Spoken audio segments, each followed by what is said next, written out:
Welcome to Storytime in Hubbleville.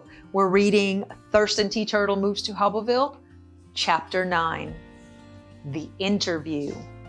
Mr. Turtle left the country cafe and walked to the Hubbleville Inn. He freshened up, found the papers he needed for the clerk of court, and then headed to the courthouse. When he finished his business at the courthouse, he followed the directions that Mr. Raccoon suggested and easily found a rather large rectangular brick building. A careworn wooden sign that read Hubbleville Elementary School in faded yellow paint assured Mr. Turtle he was in the correct place. Just below the sign were 4 glass doors. There was a sheet of paper taped to one of the middle doors that read, "Visitors, please report directly to the office." The other middle door was propped open with a triangle-shaped wooden block.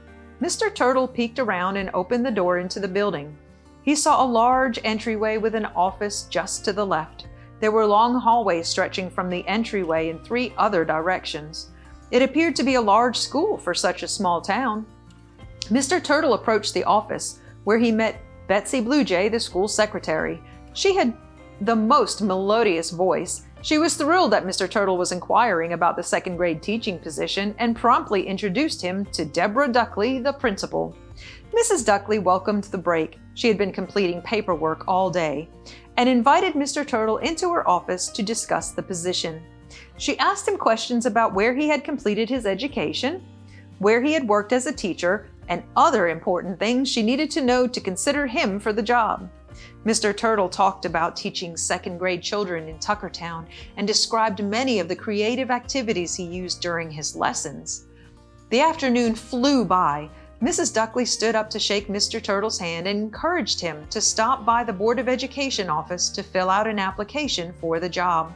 Mr. Turtle thanked Mrs. Duckley and assured her he would complete the application soon. As he headed out of Mrs. Duckley's office, he turned to Mrs. Bluejay and thanked her as well.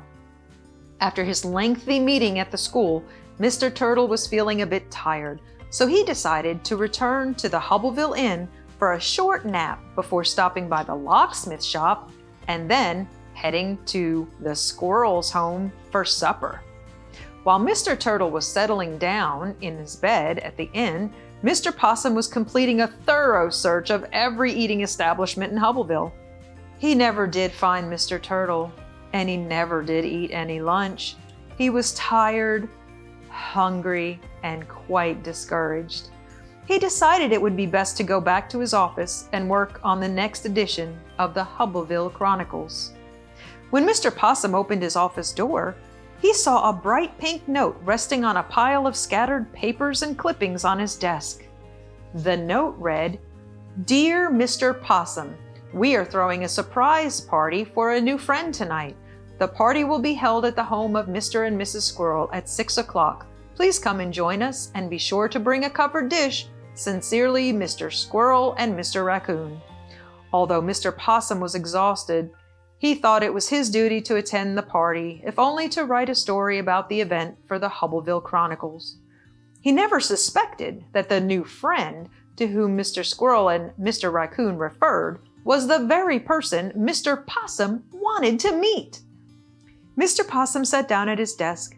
He had to get some work done before the party, even if he did not have any information for his cover story about Mr. Turtle and the old unoccupied house on Oak Street. I hope you'll join me again for Chapter 10 of Thurston T. Turtle Moves to Hubbleville.